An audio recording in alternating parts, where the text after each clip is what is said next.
Hey guys, it's me, Sparks, and we're back with another video. I didn't upload last week. If you don't follow the League racing community, you'll know that Italy wasn't exactly an amazing race for me. To sum it up, it was like a wet qualifying, but we were on slicks, and yeah, qualifying, I don't really have an excuse to be honest. I was just slow. I don't know what happened. I was just slow. Started 19th. Dry pace looked fine, but yeah, it just all went wrong. And then we got damage at turn 1 and done the whole race in hards on our own. And then pitting off in like lap 24. And yeah, I think I finished 60th. So it was the first race outside the points, which is quite a shame. But nevertheless, that's why we've built this gap, so we can have a cushion if races goes wrong or I make a mistake. So nevertheless, we're here at Russia. I think it's round 7 of the calendar. 5 more rounds left after this, so you're really starting to see who's in title contention now and who's not. Some surprises, to say the least.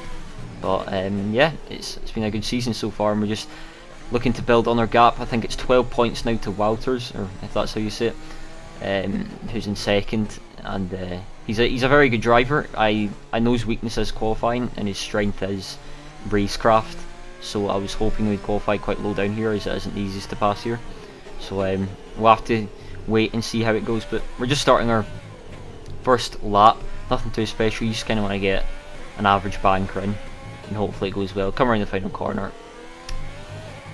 it's 0.4, so that's alright. My PB banker in practice was a 0.0, as my dogs kick off, ignore them.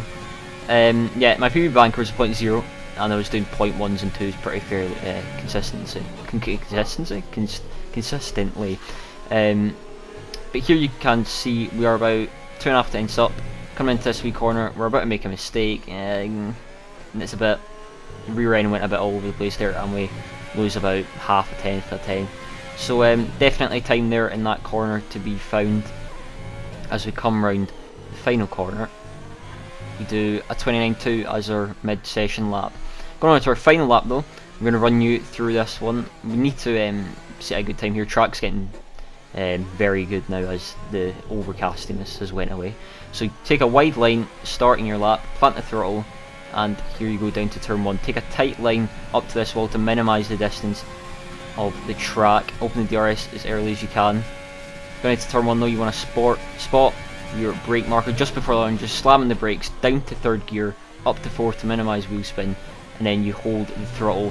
Keep this long left as tight as possible. Try not to invalidate, as it is surprisingly easy to do. We're matching our delta into this right hander. You want to brake, fling it in, use all the track and exit right in the limit here, and we're already half a tenth up. Into this next right hander, you want to take a good amount of the inside and open up the exit a little bit better than I did, at least. We're 10th up now.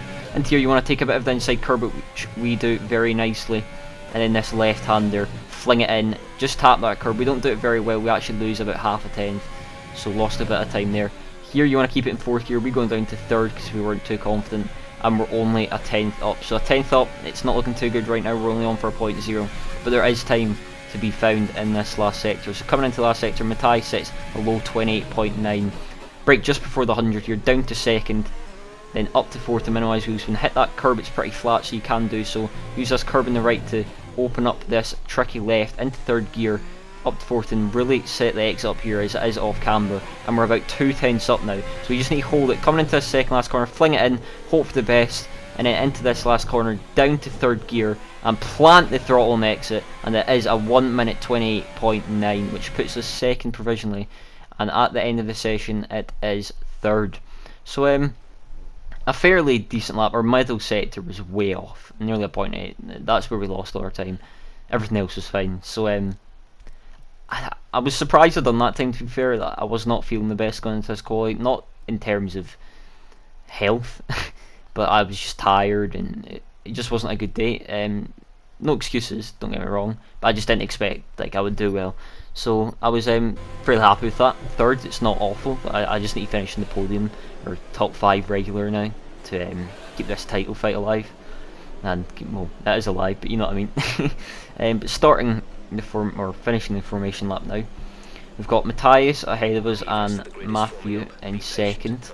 It's a CRG 123, so if if you want to get into esports. Join CRG, as they would say. But we're just waiting for the lights as the game loads. Here we go. So we put it into lean mix. 5 red lights. And away we go. We get a fairly decent start, a bit eager to get in the throttle, but nevertheless it's very good. Matthew gets an insane start. We try and tuck into his slip, but Matthias pulls to the right. We dart to the left and hope for the best. We're now 3 wide, Matthias on the right. It's 2 wide between me and Matthias. We take a line and we leave a lot of space on the inside, but it seems that Matthias has spun, and I can't lie, at the time I had no clue he spun. I didn't feel anything I left the cars with, pretty much. It was just a bit of an awkward situation, really. So yeah, pretty unfortunate for Matthias, but I'm not going to comment any further as it's racing, isn't it? So on to lap 3 now though. We actually had to use quite a lot of ERS to keep with Matthew's. Race pace is very good, and I don't know what it was. I knew the setup was understeer in the race, but I wasn't this, like, I was used to it, but it just caught me out by surprise of how understeer it was.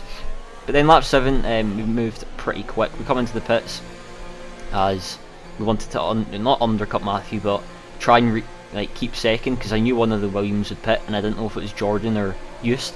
So I wanted to make sure I could keep my second place, and if I came in with Matthew, there's a chance I could be held by them. So this was the thinking of pitting on to this lap. I knew Matthew could easily hold first, as the undercut isn't that strong here. But nevertheless, we will try and undercut him. I feel like our entry to the pits was a bit too cautious. We probably lost a good half second to a second there.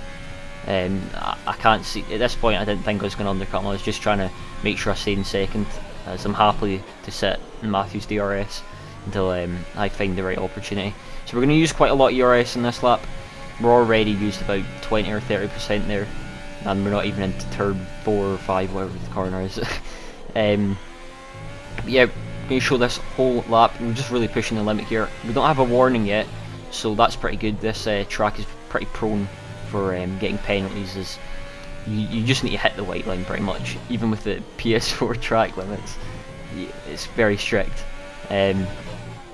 So we're trying not to get warnings here. We're not allowed to extend any of the corners, as I've seen people extend and stay off and they wouldn't get a warning, like here, this corner here. But yeah, I'll stop rambling as we go. We're about 50% ERS now. I knew I had to use it all, because either way, if I'm going to get ahead of Matthew, I'm just going to sit behind, or sit in front and not use the ERS and save it up, or I'm going to sit behind him and not use it and save it up as well. So either way, I wasn't really bothered. I just wanted to come out in second or first. I wasn't too bothered. Any other place I would have been quite annoyed. It's a bit twitchier. You can see the rear end dancing about, and we're just hoping for the best. We've got 1.5 laps to feel. That should make us to end. I've used quite a lot on these opening laps. The setup feels really understeer at this point. I don't know what was going on, but just my usual excuses. But coming across the start finish straight, you see VSR Jordan on the right there. We actually pass him, so we have secured second. It was quite close, so luckily we used a lot more VRS than usual. And Matthew stays ahead of us, which is kind of what I expected. He actually, I think he overcutted this slightly by a tenth. It's not much. But yeah, on to lap 10 though. We get our first warning off of the race, which is not good. We want to keep that down, because you don't want to have warnings in the back of your head. You want to be pushing 110%, even though I'm not at the moment, as I've got 100% ERS behind Matthew. That just shows the power of DRS. I'm sure he's not enjoying it. At this point in the race though, I knew he wasn't using ERS, because it was just visible how much I was catching him in the straight, and Matthew's not stupid. He knows that I'm going to just sit behind, save my ERS, so he was just doing the same thing. If I were to pass him, he'd just sit behind me and save ERS. So it's a bit of a weird situation we're in right now. We're all just waiting for somebody to make the move, and then everybody else will fire their shot. That's pretty much lead racing now. But on to lap 19, going on to 20. We've got VSR Jordan. He's actually 3 times behind us. He's pretty close, and I saw him getting closer and closer, so I was getting quite worried. But you can see he's coming for attack now, so we put our ERS on. We're using a lot of Matthew's slipstream to gain straight line speed, and we nearly had to go for a move on Matthew there, but thankfully we didn't. And now Jordan's still going on attack. Is he going to be able to get a move on this long left-hander? We defend slightly just in case he pulls out to the right, just to show him that we're not going to let him by. and it looks like he's staying behind. So Jordan's showing his nose and showing us that he's not scared to go for a move. That drained quite a lot of ERS, and I had to save it up a bit, and that kind of told me that I'm going to have to get a move on soon, because Jordan's not going to want me to wait behind Matthew any longer. So on lap 22 I kind of thought we're going to go for the move. I feel like if I went any later, Matthew would expect it. I think he was expecting maybe 24, 25, and latest 26. So I wanted to catch him off guard, so I'm really using a lot of ERS here. We're trying to push as hard as I can. I knew Matthew's exits out of this last corner were really good compared to mine. As you can see, he gains about a tenth and a half there on the exit. So we use a lot of ERS in the slipstream. Going to close up absolutely insane amounts, 340 kph. We dart to the left into turn 1, braking hard as you can. Leave each other room, and we just hit each other. I don't know what happened there, and Matthew's actually lost a place due to that. I'm not sure what happened there. I think it was his fault, he said. I don't know, he just said it was a racing incident and he said it was his fault, so who knows. I felt it was fine and he felt it was fine, so not the first incident at turn 2 of the race. But on to lap 24 now. I was prone that Jordan was going to be coming for moves then, so I was trying to save my ERS as efficient as possible and push at the same time. At this point I was giving it absolutely everything. I was pushing so hard, and as you can see on to lap 26 we've got about an 8/10 to 9/10 gap on them already, and we've got 40% ERS coming on to the last lap. So pretty much we've controlled this pretty nicely. It's been played to perfection, really. It's probably one of my favourite races so far this season, in the sense that it was just played, and I don't think I've drove this well in a while. Qualifying wasn't amazing, don't get me wrong, but it's not awful. Like, I'm not trying to sit here and say it was awful. It just wasn't perfect, and nothing can be perfect, really. But yeah, this is the last lap. We're just pushing as much as we can. We need to make sure we don't get 2 warnings, or we will lose the race pretty much, because then we'll get a 3-second time penalty, which would drop us to about, I think, 4th place. So we cannot get any warnings, or that's us stuffed. As used to actually get us a penalty on the last lap, so I don't think he's going to be too happy. I don't know if that drops some positions. We'll see after the race. But yeah, as we said, we're on the last lap. Now we're just going to use all the ERS. The gap to Jordan is 6/10s, and I'm pretty sure at this point, I was pretty confident that that'd be it, really. The alternate strat runners didn't actually catch us in the end. I was quite surprised, but not surprised at the same time. Yeah, I don't know. I think when you're in the front pack, the alt strat runners don't have a chance. If you're first or second or third, they just don't have a chance, as long as the leader's quick. But come around the final corner, or second last corner, it looks like we're going to win it. We come around the final corner, and it is our 3rd win of the PSGL season 27 season. So yeah, it wasn't too dramatic, I can't lie. But 3rd win of the season. I think it's 4th podium of the season as well, and I'm pretty happy with that, if you ask me. Nothing could have went really better, to be honest. As Matthias finishes 6th after his first lap spin, Jordan 2nd, Matthew 3rd, and Hughes didn't actually lose any places from the penalty, so I take it was just absolutely going for it, hoping for the best. Our championship rival, Walters, is 7th, so we must have pulled quite a big gap. I think Hughes is 2nd now, and the gap's 23 points. I think it's 23 points, which is quite a lot, as you get 16 for a win in this tier. But yeah, I feel like I've been driving really well this season compared to last season. I was putting barely any practice in last season compared to people like Matthias, who was fighting at the front. They were putting a lot more practice in than me. So I started to bump up a bit as lockdown hit again, and yeah, it's really showing, and I'm pretty happy with it. 4th podium of the season, 3rd podium, or 3rd win of the season. And yeah, nothing could have really went well. But if you have enjoyed these videos, we will keep uploading them until the end of the season. Hopefully it all goes well in Singapore. But if you've enjoyed it, make sure to leave a like, comment if you will, and I'll hopefully see you next one. Bye.